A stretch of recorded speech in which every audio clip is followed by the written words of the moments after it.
Eagle Eye in the Sky is fueled by Gatorade, the official sports drink of the Philadelphia Eagles. Anything that move, I don't care who it is. Let's go. Give me everything you got. Play fast, play hard. Let's meet these boys tonight in their house. It's party time. It's party time. Flag, here we go. Touchdown! You are listening to the Eagle Eye in the Sky podcast. Now here's your host, Fran Duffy.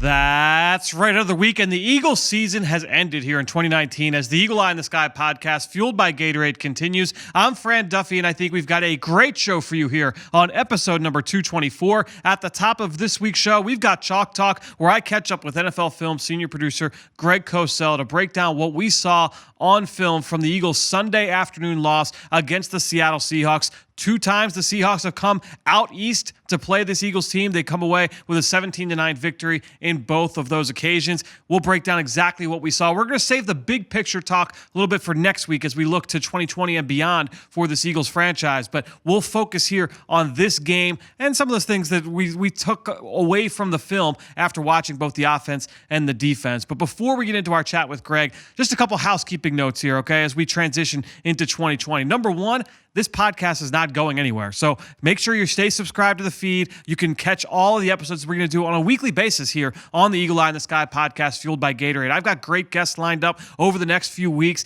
Already have some episodes in the can ready to go. So we're going to be talking about some topical items, but also catching up with some Eagles greats as well, kind of talking about how they came up and learned the game of football. So a lot of things that I know you guys, especially if you're Eagles fans, but even if you're not an Eagles fan, if you enjoy all 22 analysis, if you enjoy team building, the draft, if you enjoy free agency, all that stuff, we're going to be talking about it all here on the Eagle Eye in the Sky podcast, fueled by Gatorade. So just because the season's not over, you can stay subscribed to this feed. We're going to keep supplying you with content on a weekly basis. Now, ways that we're going to improve the show. I mentioned last week on the episode that we have this little survey, and it takes 3 to 5 minutes, and that survey is still live. It's going to be live for the next couple of weeks. So I implore you, if you listen to the show each and every week, you consider yourself an avid listener to the show, even if you only listen once or twice a month, really would appreciate it if you go on and just fill out that survey. It takes like 3 to 5 minutes. You can do it a number of different places. You can go online to philadelphiaeagles.com/Eagle Eye survey. You can do it right on your phone by just clicking on the episode and right in the details, the description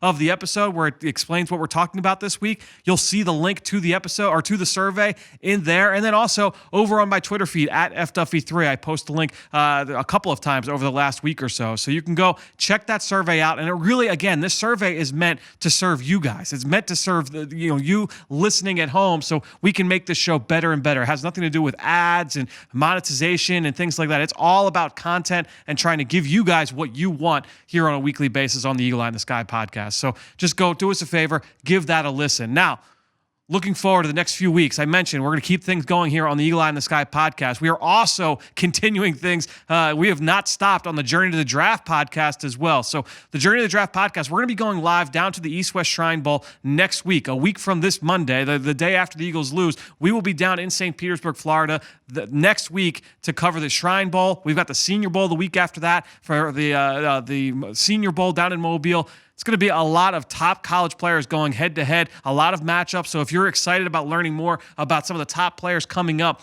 through college, going into the NFL draft, make sure you're tuned in over to the Journey to the Draft podcast. We've been talking about all the top players around the country for the last few months now. Every single week we've been putting out content. We'll continue to do so on a weekly basis. So if you're ready to kind of tune in to the NFL draft and who the top players are, make sure you go subscribe to that wherever podcasts can be found. All right. Enough with the housekeeping. Let's get to the nuts and bolts. Here's Chalk Talk now with Greg Cosell. Let's get down to business. It's time for Chalk Talk.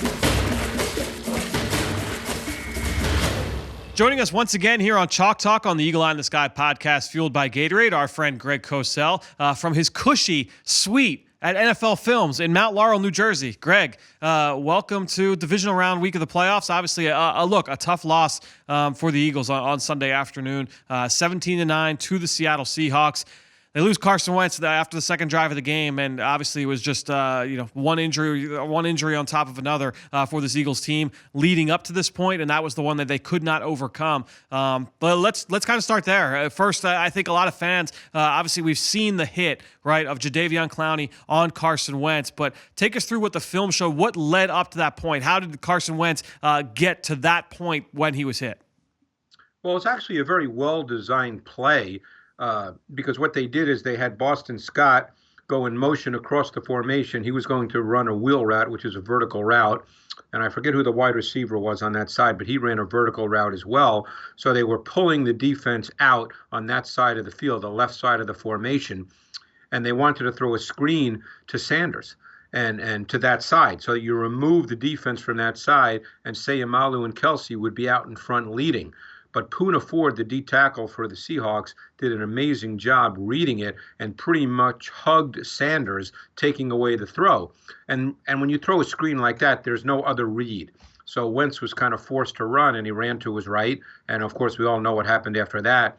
But it really resulted it was a case where the offense had a well-designed play, and the defense did an excellent job. One player, Poona Ford, did an excellent job, and therefore the play was not there. Yeah, and obviously Carson sticks with the team through the next few plays. They did get a first down off a penalty, and they were able to move the ball a little bit, but they ended up punting on the drive. He goes to the sideline, reportedly, from teammates, checked himself into the protocol, and that was that. And to me, after that, Doug Peterson said after the game that they kind of had to cut the playbook down. They want to cater to what Josh McCown's strengths were. They just couldn't get into a rhythm. They were able to really. There were times where they did get into a rhythm. They were able to string some plays together. So I kind of spoke a little bit out of turn there. There were times where they did get into a rhythm and move the ball. To me, it was just the big thing that stands out is situational football was such a strength for this team, especially down the stretch. Third down, they were outstanding. Red zone, they were outstanding. And then when you look at the final numbers from Sunday, they finished 3 of 11 on third down. They finished 0 for 3 in the red zone. They're 0 for 2 on fourth down. When you lose by 8 points, those plays, those add up, and those lead to missed opportunities that they could have put points on the board.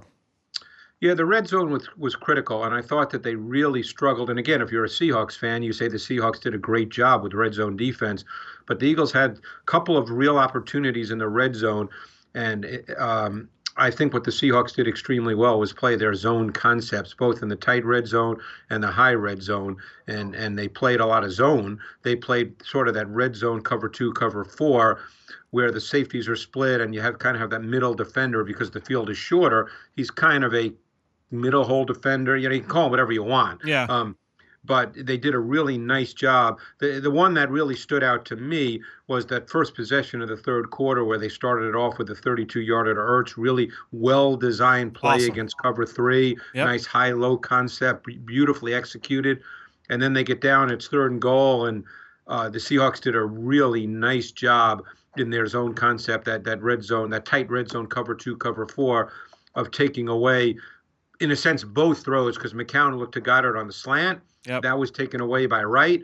Then he looked to his left to Ertz, but that was taken away by the safety McDonald, and he felt the pocket closing in, and he was sacked by Wright. Now, how many times have we seen in that situation Carson Wentz make a play? Yeah. And sometimes the red zone requires a quarterback to make a second reaction play, which Carson Wentz has been very, very good at in his career, and they turn into touchdowns. Obviously, that did not happen here, and McCown was sacked, and they had to kick a field goal. Yeah, I think there were times, they got into that area of the field, and, there was a 3-play sequence that I can remember where, they take a delay of game where, they're inside the 5, and now the delay of game sends them back. Now they're close to the 10. You get a dropped snap then on a run where Miles Sanders, if he had taken the handoff, if he had taken it clean, there was room. The offensive line had gotten movement. There wasn't anybody really immediately at that second level. They would have been able to get close up to the goal line, if not, reach into the end zone. And then the next play, they took a sack. And I think when you start looking at those things, those self-inflicted wounds do mount up.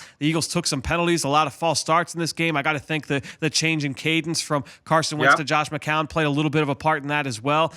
There was just a lot of those scenarios. The ball ended up on the ground 3 times, I believe. It was just one of those things where they're obviously unable to reach the end zone. It's tough to win. It's tough to win a game like that against the Seattle Seahawks, especially when you got a quarterback on the other side who's playing out of his mind. We'll get to that in a little bit. But the other thing too is I think that plays into this is the inability of McCown, not because he's not capable, it's just he's not the starter getting all the reps, to really change plays at the line of scrimmage. Because I remember when the Eagles played the Patriots, I remember watching Bill Belichick's press conference during the week, and he talked about the fact that Wentz was so good at the line of scrimmage, and that's something that you had to really be aware of defensively because he had such a good feel for defenses. And this is Bill Belichick talking about it. So I think you lose a little of that, and when I say a little of that, that's a big deal.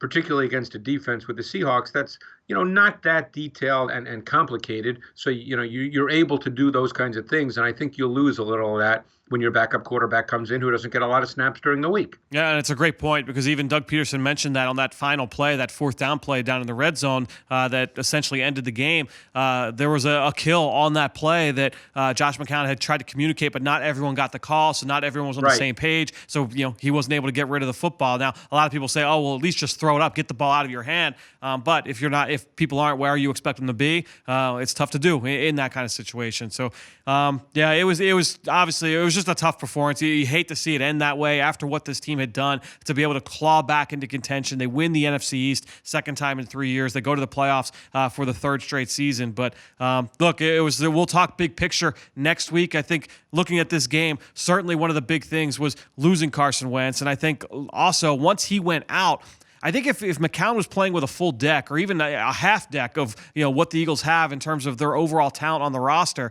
if the offensive line is intact, if Brandon Brooks and Lane Johnson are out there, and then now it's okay, they can try and run the ball here with Miles Sanders. They can try and get downhill. They couldn't get a ton going on the ground. There were some plays here and there. I thought Miles Sanders ran the ball fairly well. There were some yards I thought he left on the field overall, but I thought that he was able to make some people miss. He busted some nice runs out to the outside. We saw him on the toss plays. I mean, he tried to make them, especially with that bum ankle, him making plays I thought was good to see on the running game and in the passing game as well. No, and I thought they actually had some success running to the perimeter in this game. I think the dynamic of the game changed. Obviously, that's not a profound statement when Wentz went out. Right. And I think probably as an offense, it's not a sense of desperation, but I think there's just a sense that some of the things that you had planned on doing that you felt very good about doing just are no longer really part of your playbook at that point. And I think that changes your whole approach. And I think it was evident watching the tape, and look, at the end of the day, we've talked about this all year. They've been able to overcome it, but, they're playing with Deontay Burnett. They're playing with Shelton Gibson, who I think had 9, 10, 11 snaps. So, you're just in a tough spot overall. And then when you start with your backup, quarterback, it's just a different scenario.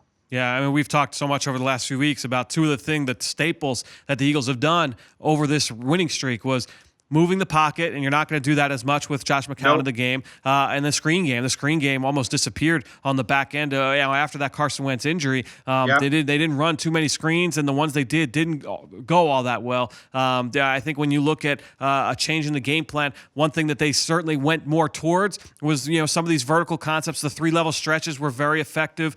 We saw the one that you mentioned, the 32-yarder to Ertz. I agree, extremely well designed play to beat that cover 3 boundary lock coverage. I thought that they did, worked some of those 3-level stretches pretty well. Goddard caught one. Greg Ward caught one. Shelton Gibson that was targeted on the pass interference down the field on one. So certainly they tried to use those kind of concepts that played more into Josh McCown's wheelhouse, but at the end of the day, just not enough. And it was unfortunate. This is a group that, like I said, battled through what was the last few weeks of the season. No question. And you're right about a lot of those concepts. It was those 3-level stretches, but it's also a high-low concept at its core. And they did a nice job with those. Now, I thought, again, if you're looking at it from the Seahawks perspective, and of course, I'm looking at it from both perspectives because, obviously going forward for me on the matchup show, I have to really look at the Seahawks as well. If you're a Seahawks fan, you're probably all concerned because there were an awful lot of voids in their zone coverage concepts, whether it was the split safety or whether it was cover 3, and that's something you'd have to be concerned about. But the Eagles did a nice job exploiting that at times. Yep. No question. Let's go over to the defensive side. Certainly some plays, some breakdowns we can discuss. One thing that was present from the opening drive was Fletcher Cox was outstanding in this game. He was unblockable. We saw the matchups with Joey Hunt that I know you must have been chuckling at watching the film back this morning. But whether it was him, whether it was DJ Fluker, whoever, it didn't matter who Fletcher was lined up against. When he was one-on-one, he was winning on Sunday. No question. And of course, we talked about that last week. I actually did that on the NFL matchup show as well from the first matchup because we knew they would do that again. And they came right out and did that because it's just it's a mismatch. Fletcher Cox on Joey Hunt is a mismatch. And the Eagles did a lot of that 5 across front with Cox the 0 technique and Bradham the stand-up 3 technique. That was really part of what they did out of their dime, where they played with 6 defensive backs, and they were very effective with it. The issue you always face, and it turned out to be at times an issue in this game, was the second reaction plays by Russell Wilson. They were a big factor in this game. Yeah, you mentioned those 5 across fronts, the diamond fronts.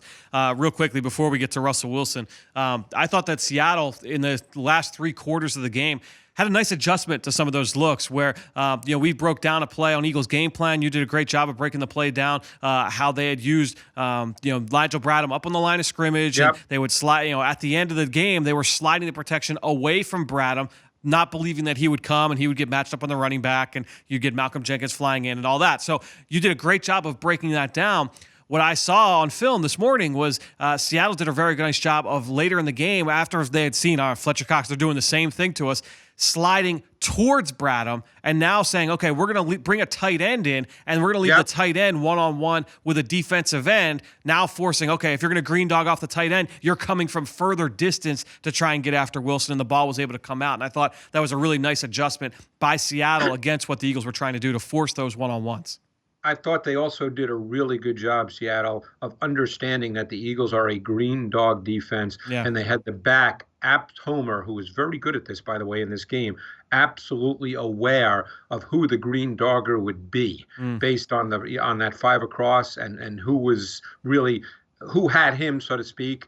They knew who would have Homer, and then he went to get someone else, and they did a really nice job with that. Yeah, and you mentioned third down, the Russell Wilson, the second reaction plays, but third down defense, I mean, they were 8 for 15 on third down, 53% on the day, and that was tough to overcome. Some of those third and longs that were really just, kicks in the gut. I mean, some of those, Russell Wilson making plays with his legs, he gets outside the pocket, he's able to create, and, I think a lot of people will say, all right, well, what happened? What was the overarching theme on these? And I'll tell you what, like watching it, there were times where the defensive line won quickly. I can remember one play in my mind where Fletcher Cox, he clubs the left guard, gets into the backfield. Russell Wilson has to get off his spot. He breaks contain outside to his right and runs for a first down. Then there were others where the coverage was tight and Russell Wilson just had time and bought more time. The rush didn't get home, and he was able to make a play outside the pocket and throw for a first down. So, there were, I think, both ends of it. I think a lot of people say, the rush wasn't good enough, the coverage wasn't good enough. Overall, they just didn't get enough where both were on the same page, on the same play to create big plays. Just 1 sack, no turnovers on the night for the Eagles defense. Yeah, and I think the second reaction ones were really critical. I mean, you talk about he hit Metcalf for 24 yards on 3rd and 11 on that first quarter field goal drive. Yep. And that was actually a case where Jenkins green dogged and he actually got in clean, and Wilson moved away from him and made a great throw to Metcalf, who adjusted his route. Yep. I thought the 2 key plays, theoretically, I mean, there's always a lot of key plays in a game, but that drive at the end of the first half, where he hits Metcalf on mesh, which was really beautifully designed. And then the following play, I can't remember whether it was the next play or the play after, when he hit Moore, and that was a second reaction play. And those 2 plays, I mean, they covered 52 yards in a heartbeat, and that's what got him down inside the 5, which, of course, ended with a Lynch touchdown. Yeah, the one thing about that David Moore catch that I found to be impressive from a Seattle standpoint, give a lot of credit to David Moore, because he's running across the field on a crossing route, and Cre'Von LeBlanc is right on his hip. If he does not come back, meaning David Moore, if David Moore does not come back to the football on that throw, remember, Cre'Von LeBlanc, he lunges to tackle Moore. If he had just kept running east-west, he probably is tackled for a medium gain, and who knows what happens after that. But since he came back and attacked the football, when LeBlanc reaches out, he's grasping nothing but air. He gets a bunch of grass, and that's it, as Moore then retreats 7 yards into the backfield behind where he was, and then runs for a big gain. Give a lot of credit to David Moore in that instance, because he made a huge play. Obviously, Russell Wilson, We mentioned he was outstanding and making those second reaction throws, those plays outside of structure. Sometimes those go well. I can think back to that last one in Week 12, the last time these two teams played. Russell Wilson was breaking the pocket, was running around, and ran into a couple sacks. The Eagles sacked him 6 times in that game. So that's kind of the double-edged sword of playing that way. In this game, he was outstanding and made a lot of the big plays that changed the outcome.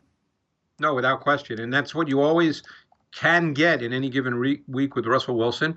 And then there were some throws, too, where the Eagles just couldn't get any pressure on the quarterback. Yeah. And he was able to sit there. I can think of the 19-yarder on 3rd and 10 to start the fourth quarter, where it seemed like Wilson was sitting in the pocket for 4 or 5 seconds. That's the one where Moore just physically ate up Maddox at the top of his route stem, and he was wide open. Yep. And that's a 3rd and 10, I believe. And, you have to get off the field on 3rd and 10, particularly in a game like this. Yep. And so you mentioned the lack of pressure consistently.